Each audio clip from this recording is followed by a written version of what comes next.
오늘부터 시작할 책은 지난번에도 작년에 말씀드렸죠. 자비로우신 하나님과 인간의 협력이라는 이 책을 가지고 이제 강의를 하게 될 겁니다. 이 책을 보면서 무슨 생각이 드느냐면 이 책이 없이는 상당히 어렵습니다, 여러분. 지금까지는 일반적인 영성적인 부분들이기 때문에 책도 없이 그냥 귀로 듣고 뭐 이렇게 메모도 하거나 아니면 그냥 뭐 귀로 듣는 각양각색일 거라고 생각을 하는데 다양한 모습들이기 때문에 그걸 뭐라고 할 수는 없어요. 저도 여기서 이제 비정을 하다 보면은 어떤 사람은 굉장히 열심히 듣고 있고 어떤 사람은 막 적어가는 사람이 있고 어떤 사람은 고개만 끄덕끄덕 하는 사람이 있어요. 그 말은 뭐냐면 니 열심히 이야기해라. 난 내 것만 듣고 가겠다. 이런 뜻이거든요. 그렇다고 하더라도 제가 그러한 분들에게 뭐라고 할 수는 없어요. 왜냐하면 영혼들은 각자가 하나님이 선택한 길이 다 다르기 때문에 그걸 가지고서 너 왜 이거밖에 못하느냐, 왜 이거 와서 집중 못하느냐라고 할 수는 없어요. 제가 선택할 수 있는 게 아니고 불러드리는 거예요. 여러분들이 각자의 맞도록만 불러드려 주는 거고 나는 더 열심히 살아봐야 되겠어. 나 열심히 꼭 만나야겠어. 라고 하면은 그 사람은 그렇게 가고 더 열심히 가겠고 또 나는 이 방식대로만 이 정도에서 그냥 할란다 하더라도 더 이상 뭐라 하겠습니까? 예수님 시대도 마찬가지였을 거고 예수님께서 만일에 모든 사람들을 다 그렇게 했다면 12사도가 아니고 여러 수십만 명, 수천만 명의 사도들을 모았겠죠. 그러나 그 안에서 또 다른 사도의 모습들이 계속 보이는 것은 사실이에요. 예수님의 씨앗만 뿌려두신 거죠. 제일 핵심적인 부분만. 오늘날 12사도들의 모습들은 12명으로 그칩니까? 아닙니다. 우리 주변인들이 얼마나 많습니까? 저 숫자를 잘 모릅니다만 전 세계에 예수님 시대에 비하면 너무도 엄청난 숫자의 사도들이죠. 자, 그렇게 본다면 이제 이 모습이 무엇을 얘기하는지를 알 거예요. 여러분 각자 영혼에 맞도록 하나님께서 어떻게 작업을 하실지는 저도 모릅니다. 그렇지만 이 책을 보면서 이 책은 눈으로 보고 따라오지를 않으면 대단히 어렵겠구나라는 생각이 들었었던 것은 뭐냐면 이 책을 제대로 보고 강의를 시작하려면요. 약 4년의 기간이 먼저 있어야 돼요. 근데 숫자를 가만히 살려보니까 이거를 서문을 보다 보니까 어떤 생각이 드느냐 하면 제가 강의를 한 게 4년쯤 돼요. 아마 만 4년 될 거예요. 넘었으면 넘었지 잡지는 않을 거거든요. 코로나가 터지던 해 10월 달에 시작했으니까, 그죠? 그리고 제가 여기 온 지가 만 5년이 넘었으니 5년째입니다. 예, 1월 10일인가가 되면은 만 5년이 되니까 그걸 보면 딱 4년이 일단 지나갔죠. 4년째요. 근데 이 책이 4년 차에 배우는 책이에요. 이 말은 무슨 말씀을 드리고 싶으냐면 이 책에 대한 강의를 잘 하시려면은 제가 처음부터 강의했던 것을 따라왔던 분들은 수월할 겁니다. 그러나 중간에 들어왔던 부분들은 굉장히 어려울 거예요. 제가 아무리 잘게 썰어준다 하더라도 마찬가지입니다. 소화하는 데 한계가 있을 거라는 이야기예요. 제가 무슨 의도로 말씀을 드리는지 알겠죠? 아무리 하나님과 협력하고 있는 부분들이 쉽다 하더라도 또 잘 살펴주고 그리고 길을 잘 열어준다 하더라도 기초가 없이는 아무것도 안 된다는 이야기죠. 이게 어려운 점이겠구나라는 생각이 들었어요. 우리가 예를 들면은 아무나 먹을 수 있는 음식이 있는 것은 아닙니다. 아무나라는 말에는 다양한 연령층 전부 다 채워야 되는데 그렇지만은 이제 갓 태어난 아이에게도 그것이 먹을 수 있도록 되어져야 되는 음식이 있느냐는 문제예요. 아마 없을 겁니다. 다양성 때문에. 설사 그것이 음식 자체가 무르고 또 뭐 이빨도 없어서 삼킬 수 있는 정도면 된다라고 한다 하더라도 사람에 따라 틀리고 체질에 따라 틀리고 다 틀리겠죠. 그 똑같은 것은 없다는 이야기죠. 그렇다면은 우리에게 있어서는 무엇이 가장 필요할까? 가장 기초적인 부분이 많이 필요합니다. 길게 설명 안 드리고 그래서 그것을 알고 있는 사람이라더라도 이 책을 가지고 있어 들여다보면 계속해서 보고 또 봐야만 겨우 질서가 잡히는 책이 이 책이에요. 지금 우리가 강의하고 있는 이 내용들 앞에 그런 영성신학의 한 부분이기도 합니다. 그러나 영성의 길을 굉장히 쉽게 풀는 거예요. 그러나 이거 지금 들어가려고 하는 것은 신학이에요. 왜냐하면 이 재료들 이것을 참고를 한 자료들이 전부 공예문헌에다가 교환 회칙에다가 뭐 이런 것들이에요. 그렇기 때문에 여러분들도 단단히 각오를 해야 되겠지만 걱정이 되는 것은 제가 강의하다가 또 좋은 분이 있을까라는 걱정도 생깁니다. 그렇지만 여러분들 영혼의 사정에 따라서 어떻게든 따라올 것이기 때문에 저는 염려스러운 부분만 말씀을 드렸고, 이것도 4년 차에 되는 부분이기 때문에 여러분들도 지금까지 잘 따라왔다면 이제 4년 차로 넘어서는 부분에 있어서 좀 더 수월하게 알아들을 것 같다라는 생각이 들었던 겁니다. 만약 이 길을 좀 더 활기차게 잘 따라오고 정말로 뛰고 싶으면 앞에 강의했던 부분들을 차근차근 이렇게, 왜냐면 제가 이걸 계속 그전에는 일주일 내에 했거든요. 그런데 이제 체력도 그렇고 뭐 여러 가지 상황이 못 따라가니까 그 다음에 이걸 4일로 줄인 거예요. 그래서 3일에 터울이 남죠. 틈이 남죠. 3일 동안 여러분들 공부하셔야 돼요. 그래야만 나머지 부분들을 쉽게 알아들을 수 있다는 건데, 그냥 이건 제 당부입니다. 난 내 나름대로 하겠습니다. 이러면 알아서들 하십시오. 제가 여러분들에게 회비를 받는 것도 아니고 그것도 아니잖아요. 그렇다고 하더라도 제가 이렇게 얘기를 들을 수 있는 자격은 있다고 생각해요. 왜냐하면 공짜니까. 무료로 해주니까 저는 이걸 분명히 강조해 줄 필요는 있다고 생각해요. 이거는 그냥 무슨 강좌라든지 연수라든지 무슨 대금을 지불하고 받는 그런 것 같으면 여러분들에게 책임감이 더 있을지 모르겠어요.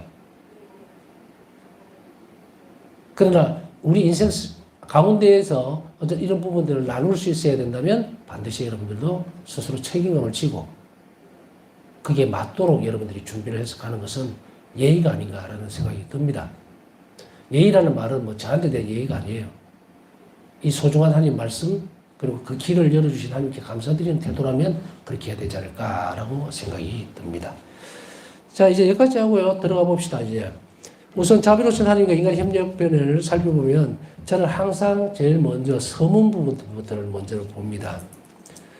목차까지는 다 뭐더라도 서문을 왜 보느냐 하면 서문에 모든 것들이 다 들어있습니다. 이 책에 대해서 어떤 것들을 이루어 나가고 있을 것이고, 특히 이 책을 지으신 분이 독자들에게 우리에게 무엇을 당부하고 있는 것인가, 그리고 어떻게 이끌어주는 책이 되는가, 한마디로 이렇게 요약하려는 부분들이니까 그것부터 먼저 살펴봐야 될 것입니다. 지난번에 강의와 마찬가지로 책을 계속 같이 읽어가면서 그 부분들을 이렇게 핵심적인 부분들을 떼내와서 그 다음에 설명을 해드리고 또 나누고 할 겁니다. 독자들께 헬릭 웨이만 신부의 저술, 헬릭이라고 부르고 헬리크라도 부르고 이러는데 외국 사람들 이름은 참 발음하기도 힘듭니다만은 이 신부님의 저술인데, 이 헬릭 웨이만이라는 분은 이 신부의 저술로 나와 있지만 사실은 이제 찾아보니까 주교님이에요. 아마 이 책을 찍으시고 나서 찍고 난 이후에 주교 서품을 받으신 모양인데, 하여튼 여기에서는 책을 찍을 때는 일단 사제로서 이 저술을 했다 이렇게 보면 됩니다. 자비로우신 하나님과 인간의 협력을 독자들에게 선보입니다. 이 책은 하나님 자비 사도연합회 양성교육 자료 중 4년차 주제를 다루고 있습니다. 하나님 자비 사도연합회 이 부분에 대해서 길게 설명 안 드리겠지만 예수님께서 일기를 읽으신 분들은 충분히 알 겁니다. 예수님께서 세우려고 하셨던 새로운 공동체가 바로 하나님 자비 사도연합회죠. 역사를 보면은 1996년도에 마샤르스키 주교경에 의해서 설립이 되었죠. 그러니까 꽤 오랜 시간이 지난 뒤에야 한자비 사도연합회라는 공동체가 설립이 되는데, 이 한자비 사도연합회의 양성 교육 자료가 있습니다. 1년차, 2년차, 3년차, 4년차가 있는데 그 자료들 중에서 4년차에 해당하는 주제를 다루고 있다. 주제는 바로 자비로우신 하나님과 인간의 협력이다. 자비로우신 하나님께 인간이 어떻게 협력할 것인가, 이 문제를 다루고 있는 것이 주제인데, 그래서 앞에 제가 그 말씀을 드린 거예요. 여기가 4년차 주제를 다루고 있는데, 그러면은 우리가 다루었던 그것을 4년 동안 다루었던 부분들, 거의 4년이죠. 4년을 다루었던 그 공부를 하게 되면 이 4년차 때 다루는 이 주제를 쉽게 알아들을 수 있겠구나라는 생각이 들었던 거예요. 그래서 방법은 있구나. 막연하게 아니면은 이 부분들은 서로 나누기에는 굉장히 힘들다고 그랬죠. 제가 전에도 말씀을 드렸지만 신학적인 용어라든지 아니면은 이 개념들은 일반적으로 여러분들이 쓰지 않는 부분들이기 때문에 어렵습니다. 이거는 일반 학벌이 좋다고 해서 알아들을 수 있는 부분도 아닙니다. 익숙해져야 되고 교육을 받다 보면 이것이 이런 말이구나, 이렇구나, 이런 것이 나와요. 그렇게 되기 전까지는 계속 익숙해질 필요가 있습니다. 그래서 어떤 분들은 제가 듣기로는 제 강의를 계속해서 그냥 틀어놓고 듣다 보니까 이런 뜻이구나 하는 것을 이제 좀 알아듣겠습니다라고 말씀을 하시는 분들이 있는데 맞습니다. 그게 익숙해져야 돼요. 그래서 제가 체험적으로 신학교 때 이야기를 해드렸잖아요. 가니까 무슨 말인지 하나도 못 알아듣겠고 그래도 신학생이니까 이 정도 책은 읽어야지 봤는데 이게 철학을 배우기 전까지는 이 단어 자체가 이해가 안 가는 거예요. 개념이 안 잡혀요. 무슨 뜻, 뭘 의미하는지. 사회에서 한 번도 써보지도 않는 단어들이고. 그래서 그런 부분들이 어려움이 있었고, 그 다음에 그 교육을 마치고 난 뒤에야 4학년 되니까, 이 책이 읽으니까 이제 이해가 가는 거예요. 스스스 넘어가는 거예요. 그래서 마찬가지로 여러분들도 지금까지 교육을 사실은 많이 배운 건데, 지금 여러분들이 4년 동안 저에게 쭉 강의를 들었던 이 내용은 신학적인 내용입니다. 그냥 교리 지식을 가르치는 게 아니에요. 그 책자 자체가 신학책이에요. 교리서가 아니고. 그렇기 때문에 오히려 여러분들에게 있어서는 더 강도 높은 교육을 가르친 거예요. 시킨 겁니다. 여러분들 그걸 듣다 보니까, 이게 무슨 소리야? 이렇게 했던 것이 이제는 조금, 그렇구나라는 것을 이해할 수 있는 부분들도 생겼을 건데요. 그것은 여러 가지 의미를 가지고 있을 수 있습니다. 왜냐하면 어떤 분들은 제가 말하는 패턴이나 혹은 말의 빠르기 여러 가지 것들에 따라서 익숙해지지는 못해서 어렵다가 이제 좀 익숙해지니까 알아듣기 쉬워지는 부분도 있을 거고 아니면 아까 같이 학문적인 부분, 신학적인 부분 그런 부분 때문에 어려움을 겪을 수도 있습니다. 그러나 그것을 가지고서 포기할 필요는 없어요. 알아들을 수 있는 만큼만 알아듣다 보면 귀가 열립니다. 신학이라는 것도 사실은 성령의 역사예요. 성령님께서 도와주시지 않으면 저도 말하는 저도 힘들고 여러분들 알아듣지도 못하고 그래요. 그러나 그 안에는 분명히 토대가 있기 때문에 그 토대를 중심으로 해서 이해를 하고 받아들이면 익숙해지면 알아들을 수 있다는 것도 중요한 거고요. 제가 예의를 차리라는 말은 이걸 알아듣기 위해서 적어도 우리가 밥을 먹으면 밥그릇을 준비해야 되잖아요. 맨손으로 와가지고는 죽도밥도 안 된다. 저로서는 바라는 것은 없습니다. 굳이 있다면 여러분들이 성화되는 것밖에 없어요. 그렇기 때문에 여러분들을 성화시키는 것으로 인해서 대가는 예수님이 나에게 주실 거니까 저는 아무것도 바라는 것이 없어요.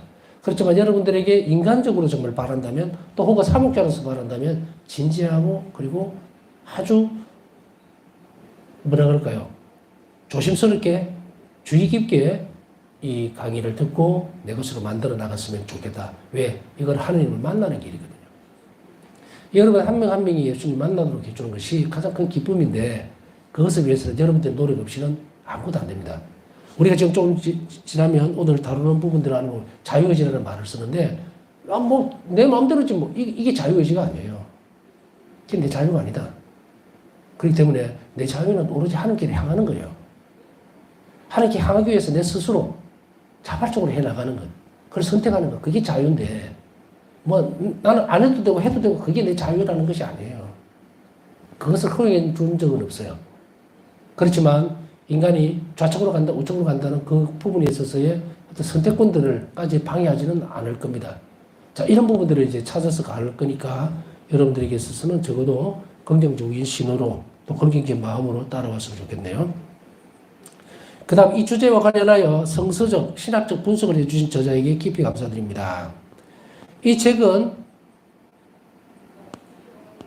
모든 그리스도인, 특히 파우사 성령을 통해 전해진 하나님 자비 메시지를 받아들이고, 첫째는 하나님 자비 메시지를 받아들이고, 두 번째로는 성령의 길을 따라 하나님과 일치를 추구하는 그리스도인들이 영성의 길에서 그리고 사도적인 길에서 더 깊은 성장을 이룰 수 있도록 이끌어 줄 것입니다. 쭉 읽어보면 잘 모르겠죠. 그러나 이게 두 가지의 부분이 있죠. 첫째는 한 자비의 메시지를 받아들일 것. 자비의 메시지를 받아들이는 것. 그 다음 두 번째로는 성의 길을 따라 살려고 하는 것. 근데 성의 길을 따라서 산다라는 그 개념보다는 좀 더 어떤 분명한 구체적인 모습들을 지니게 되냐면 하느님과 일치를 추구하는 그리스도인. 그래서 자비의 메시지를 받아들인다는 것이 첫 번째 전제되는 조건이고요. 두 번째로는 성의 길을 따라서 하나님 일치를 추구하는 그리스도인들. 파우사 성령가 계시죠? 파우사 성령을 따라서 해요. 그러면 파우사성리 영성 여러분들은 다 배워야 될 이유가 여기 있는 거예요. 파우사성리 영성을 따라서 그리고 그분의 길을 따라서 하나님과 일치를 추구하는 그리스도인들이 그 다음에 영성의 길에서 그리고 사도직의 길에서 자 그리스도인들이 일반적으로 일치를 추구하는 그리스도인들이 영성의 길에서 갈 때에 이것도 분명히 성장을 이끌어 줄 거고 두 번째로는 영성의 길에서 그리고 사도직의 길에서 두 번째 그러니까 갈래가 갈라져 있죠. 일반적으로 그리스도인들이 영성의 길을 추구하는 데서도 이것은 더 큰 성장을 이룰 수 있도록 도와줄 것이고 그 다음에 바울사 성리의 삶을 닮아서 사도직의 길을 걸어가려고 하는 사람들에게 있어서는 또 마찬가지로 더 깊은 성장을 이룰 수 있도록 이끌어 줄 겁니다. 패턴이 두 가지죠. 그래서 이게 하는 자매 사도연합회 영성 자료인데도 불구하고 여러분들이 강의를 할 수 있는 이유가 근거가 여기 있는 거예요. 이것은 원래 하는 자매 사도연합회 자체 내부 자료예요. 그래서 여기서 보면 사도직의 길에서 더 깊은 영성의 길을 더 큰 성장을 이루기를 바라는 그 사람들을 위한 이 자료였는데 이제 한 자매의 메시지를 받아들이고 성령의 길을 따라서 더 깊은 하나님과 일치를 추구하는 그리스도인들에게도 더 큰 성장을 이룰 수 있도록 도와줄 겁니다. 이래서 열린 거예요. 그래서 이 책이 번역이 되고 책자가 만들어진 겁니다. 제가 옛날에 뭐 20년이 넘었으면 옛날이라고 해야 되겠죠. 2000년 6월 달에 폴란드 갔다 오는 그 뒤에 자료들을 좀 받고 싶다라고 얘기를 했는데 그때는 팩스로 왔었어요. 이메일로. 이메일로 그 달 살아야 되는 교육하는 자료들이 왔었는데 그 자료들을 보는 게 너무 기뻤는데요. 그리고 사실은 그 부분에 있어서 많은 발전이 있었다고 생각을 해요. 예수님과의 만남, 그리스도의 일치, 하나님과의 일치, 그 부분에 있어서 한 발 더 나갈 수 있는. 그래서 장님이 눈을 뜨듯이 길이 보이기 시작하는 부분이 그 부분이었어요. 근데 그것이 1년차 자료들, 2년차 자료, 3년차 이렇게 이제 그때 막 시작하는 단계였기 때문에 그 부분들이 내부 자료로 이렇게 있었지만 사실은 보면 여러분들에게 있어서 이것은 그냥 그 선을 허물면서 오픈되어 있는 것은 엄청난 어떤 축복이라고 생각이 돼요. 그리고 너무도 기쁜 은총의 길이다. 여러분들에게. 여러분의 삶을 한층 더 업그레이드 시켜주면서 하나님과 일치할 수 있는 그런 길들을 성장할 수 있는 길을 우리가 이제 배우면서 나아가야 됩니다. 그래서 자비시 하는 게 인간의 힘들기라는 이 책은 앞서서 있었던 많은 책들 교육을 다시 우리 강의를 다 했잖아요. 그 책들을 훨씬 뛰어넘는 그래서 이제 그것이 예비적 과정이었다면 이제 실질적으로 만나고 하나님과 협력하는 그 과정 안에서 좀 더 구체화된 그런 부분으로 들어갈 수 있는 것이 바로 이 교육입니다. 자, 그 다음에 서론 부분을 살펴봅니다. 서론 부분에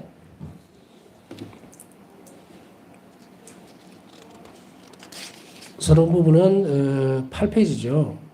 8페이지에 오 하나님 주님께서는 창조는 우리 없이 하셨지만 구원은 우리 없이는 하실 수 없으십니다. 이 대목을 보면서 은사님 생각이 났어요. 신학교 때. 항상 그 전주교구 신부님이셨는데 영성단 그 지도 신부님이 어떤 말씀을 이렇게 하시냐면 굉장히 기억에 남는 부분이 대목이 그거예요. 너 없이 창조하신 하느님, 너 이씨 구원하신다. 이 말, 이 옛날 단어를 쓰시는 거죠. 이 말이 이 말입니다. 창조는 우리 없이 하셨지만 구원은 우리 없이 하실 수 없다. 너 없이 창조하신 하느님, 너 이씨, 네가 있어야 구원하신다. 이 말이거든요. 근데 그것이 이 신부님이 늘 우리에게 하시는데 너무 확 와닿는 거예요. 근데 이 말씀이 아고스티노 성인의 말씀이라는 말을 안 해주셨기 때문에 그냥 어디서 전해오는 말인가? 이런 그 생각을 했었는데 여기에서 무려 거의 어찌됩니까? 그 신부님에게서 들었던 것이 1학년 때가 들었으니까 거의 한 40년 정도 가까이 지난 뒤에야 이 글의 출처를 알게 되니까 되게 기쁘기는 하더라고요. 자, 하느님은 우리를 창조하셨지만 우리 없이 무에서 창조하셨다는 이야기예요. 무에서 유를 창조하셨다. 그 다음에 구원은 우리 없이는 하실 수 없다. 구원은 우리가 없이는 하실 수 없으면 창조를 안 하면 될 거 아니냐라고 할 수도 있는데, 그건 말이 안 되는 소리고, 왜냐하면 이 구원이라는, 이 창조라는 것은, 창조와 구원이라는 이 자체는 한 잡이에요. 창조는 우리 자신들을 위해서 창조를 하셨고, 구원의 자비로 창조를 하셨어요. 왜? 사랑이 넘쳐 흘렀으니까. 그래서 그 사랑을 나누고 싶어 하니까. 그리고 타락으로 인해서, 인간의 범죄로 인해서, 원죄로 인해서 엉망이 되어버렸죠? 그러니까 구원하셔야 되니까. 그것은 우리가 있어야 된다는 이야기예요. 우리 힘적 없이는 구원하실 수 없다는 이야기예요. 자, 여기서, 이 대목에서 이렇게 갈라보니까 우리가 배워야 될 것이 뭔가, 그 앞전에 제가 한 번씩 이렇게 설명을 드린 적이 있을 거예요.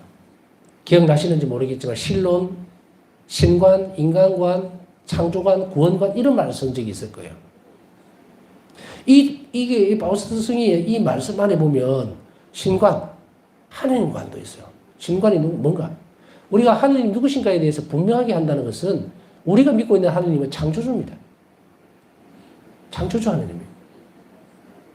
많은 이들에게 있어서 믿고 있는 어떤 존재들이라는 것이 있어요.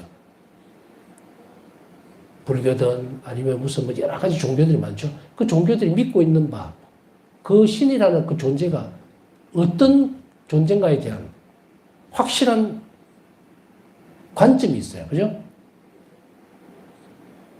뭐 마오메교라든지 아니면 힌두교라든지 하면 거기에 믿고 있는 신에 대한 딱 신관이 있어요. 누구다라는 거예요. 여기에서 우리의 하느님은 창조주이시다. 그러면 여러분이 나잖아. 그 모든 그리스도인들에게 있어서 하느님, 신관, 하느님과는 누군가? 그냥 하느님이 아니고 창조주 하느님이에요. 나와 어떤 관계 있는지 분명하게 해야 된다. 창조주라는 것은 뭡니까? 나는 배제된 상태에서 창조주가 있을 수 있습니까? 아니죠. 그죠? 내가 고백해내는 하느님은 창조주, 나를 창조하시는 하느님이다. 이거예요. 그래서 그 하느님에 대한 관점이 뭐다? 창조주다. 그 다음 두 번째로 보면 인간관에서 보면은 나는 누군가에 대한 거예요. 나는 어디서 왔는가? 이에 대한 부분들. 이 인간관. 인간의 존재, 내 존재는 어디서 왔는가에 대해서. 그리고 인간은 무엇인가에 대한 부분들을 확실하게 하려면 어떻게 됩니까? 나는 창조된 존재라는 것을 하느님에게서 창조됐다는 것을 내가 알아들을 때 내 본질은 하느님 안에 있다는 거예요. 자, 세상을 한번 들여다보면 이 사람은 이렇게 살고 안 믿는 사람도 있죠. 이 사람은 이렇게 살고 이 사람은 이렇게 살고 무신론자도 있고 또 뭐 여하튼 그랬을 때 세상을 들여다보면 수없이 많은 사람들이 무슨 얘기를 하고 있습니까? 나는 죽어서 어디로 갈지도 모르겠고 죽어도 저 세상은 없어. 나는 뭐 어디서 왔는지도 모르겠고 그냥 있어. 있으니까 있는 거야. 있으니까 있는다는 이 인간간의 잘못된 관점은 뭐로 이어집니까? 영원한 생명에 대한 구원관도 없어지죠. 하느님과의 관점이 없으니까 신관이 없으니 인간관도 없는 거예요.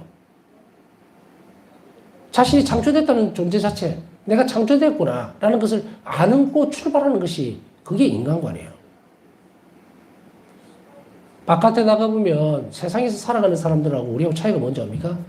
그 사람들은 그냥 생긴 줄 알아요. 자기 근거를 몰라요. 어디서 왔는지 모른다고. 자기들이 어디서 왔는지도 모르니까 자기 실체가 모르죠. 실체를 모르니까 뭡니까? 어떻게 살아내야 되는지 또 무엇을 해야 되는지 아무것도 몰라요.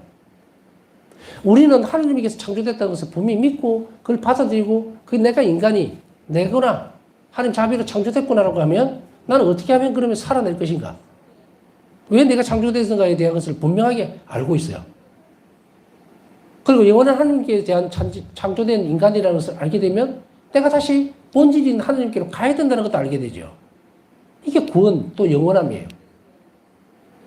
자, 이렇게 될 때 이제 인간관에 대한 부분들이 분명해집니다. 그 다음에 세 번째로 구원관이에요. 내가 죽고 나면 그냥 끝인가라고 하는 것이 아니에요. 하느님이 영원한 생명을 가지셨기 때문에 영원한 분에게서 내 본질이 나왔죠. 창조가 된 모상을 닮았다는 이 말이에요. 그럼 나는 그냥 고아도 아니고 떠돌이도 아니고 혼자 있는 것도 아니에요. 항상 언제 어디서나 나는 누구다? 하느님의 창조물인 거예요. 그리고 우리는 그 안에서 하느님의 영원성을 받았기 때문에 나는 영원히 살 존재라는 것을 인지하고 그리고 그걸로 가야 되겠죠. 그래서 이 땅에서 삶이 끝이 아니고 죽음 이후의 삶에 대한 부분들이 있게 되면 이제 이게 구원관이란 말이에요. 그러면 그리로 가려면 어떻게 될 것인가를 찾아 나서야 되겠죠. 그리고 그 구원을 위해서는 하나님 어떤 일을 하셨는지 계시로 드러나는 것을 또 알아내야 되겠죠. 우리 알고 배우고 믿고 있는 거예요. 자, 이렇게 되면 이 관계를 확실히 알아야 하느님과 인간이 어떻게 협력하는가를 알 수가 있다는 이야기예요. 창조관도 없고 창조에 대한 부분들도 모르고 그리고 하느님이 누구신지도 모르고 내가 창조된 존재인지도 모르면 엉망진창이 되겠죠. 아무것도 없다. 그러나 여기서 자비로신 하나님과 인간의 협력은 내가 누군가, 하느님 누구신가, 그리고 구원은 무엇인가에 대한 이 부분들이 연결되어져서 내가 구원을 위해서 끊임없이 가는 도전, 그것이 하나님과 협력하는 관계인 거예요. 그래 마지막에 하나님과 협력과 일치 안에 들어가면 우리가 구원이 된다는 거예요. 그러면 우리가 아고스트 성인 이 말씀 안에 인간 존재와 관련한 그리고 자기 실현 그리고 영원한 행복에 대한 심오한 진리가 담겨있다. 이 말이에요. 내가 무엇을 어떻게 살아야 될 것인가. 그리고 내는 내 자신을 자기 자신을 실현한다는 것은 뭐예요? 완성시켜 나간다는 건데 완성시켜 나가는 이 길이 뭡니까? 영성의 길이에요. 내가 내 자신을 찾아 나간다는 것이 아니라 하나님 안에 머무는 내 자신, 하나님이 창조한 나 모습 그것으로 가는 거예요. 그걸 가지고서 영원성 안으로 들어가는 겁니다. 내가 이 땅에 살아가면서 자아실현을 해가면서 내가 새로운 모습으로 바뀌는 게 아니라 우리의 신앙 안에서는 뭡니까? 내가 하느님으로 바뀌는 거예요. 다 이것이 자기 실현입니다. 우리가 영성체를 통해서 예수님을 모시죠. 그렇게 하면서 우리가 영성생활을 하고 신학적으로 배우고 또 성사 안에서의 삶을 살아갑니다. 그건 뭐예요? 이걸 자기 실현이라고 그러거든요.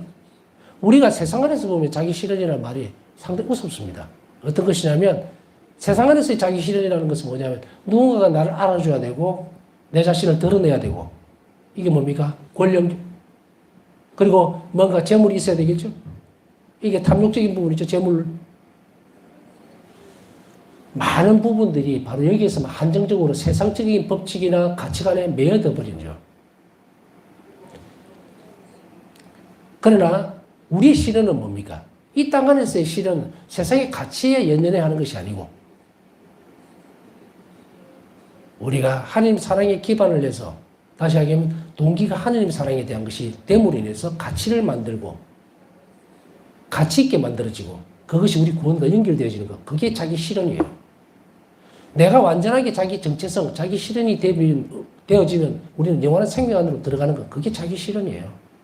세상 사람들은 이 땅 위에서 뭘 합니까? 이름을 남기려고? 그래요. 이름 많이 적습니다. 많이 희사하고 많이 뭐 건물도 세우고 뭔가 좋은 일 좀 하려고 막 이렇게 하면서 결국은 그새 뭡니까? 도서관도 세우고 또 기념관도 세우고 해서 결국은 뭐예요? 자기 이름을 이 세상에 아무것도 아닌 세상에 남겨놓겠다? 이게 자기 실현이에요. 얼마나 가치 없는 일입니까? 누가 인정해 준다고? 본인이 죽고 아무것도 볼 수도 없는데 우리는 그런 가치를 실현해 나가는 것이 아니고 하나님 안에서 내 삶이 완성되어 가는 것이 자기 실현입니다. 남을 위해서 우리 자신을 주음으로 인해서 내 자신이 실현되지 완성되어지는 거예요. 그것이 뭐다? 늘 언제나 어디서나 자비로워야 한다. 또 이렇게 옮기면 또 그 자리로 돌아가니까 좀 알아듣기가 쉽죠? 자, 인간은 하느님의 자비로우신 사람으로 존재하게 되었으며 하느님의 모습을 닮았다. 참조 창세기 1장 27절. 인간은 왜 존재하게 됐는가? 한 자비로운 사랑으로 존재하게 된 거예요. 자비로 존재가 됐기 때문에 하나님의 모습을 닮았습니다. 어떻게 닮았어요? 모상은 하나님 자비를 실현할 수 있도록 하나님을 사랑할 수 있도록 되어 있는 거예요. 한 자비로 창조됐기 때문에 자비가 창조로 되면서 사랑을 우리는 가득받았습니다. 그렇기 때문에 하나님 자비를 닮았다는 모습은 뭐냐면 하나님 자비를 창조가 됐지만 그것이 모상적인 창조라는 것은 하나님의 사랑을 우리가 가지고 있다는 얘기예요. 그래서 이것이 우리 안에 하느님을 사랑할 수 있도록 되어 있는 거예요. 우리는 자비를 갖고 있지는 않습니다. 왜냐하면 속성은 완전한 속성은 넘겨받은 것이지 내 안에 있는 것이 아니에요. 자, 사랑을 간직하고 있다는 것은 하나님과 관계를 계속해서 만들어갈 수 있는 부분들이 우리에게 부어졌다는 이야기예요. 그래서 하나님의 사랑이 우리에게 부어졌다는 거예요. 그 사랑을 근거로 해서 하나님을 사랑하기 위해서 우리가 실행해 나가면 하나님 자비가 나를 통해서 이웃에게 전달되어집니다. 그래서 인간은 인지할 수 있으며 구속받지 않고 자유롭게 행동할 수 있는 개별적인 주체입니다. 인간은 뭔가를 일시할 수 있고 인식할 수 있고 그리고 구속받지 않고 자유롭게 행동할 수 있는 각 개별적인 존재다. 연결되어 있는 게 아니라 각 개별적으로 자유의지를 가지고 창조되어 있는 존재라는 것을 우리는 알 수가 있습니다. 이게 뭐다? 이것도 하나님의 자비로 창조된 거예요. 그래서 하나님 모상을 닮았기 때문에 개별적 존재로서 존재를 하게 됩니다. 예, 오늘 여기까지 하고요. 남은 시간 묵상하면서 오늘 기도 청하신 분들 한 자리를 입을 수 있도록 함께 기억해 주시기 바랍니다.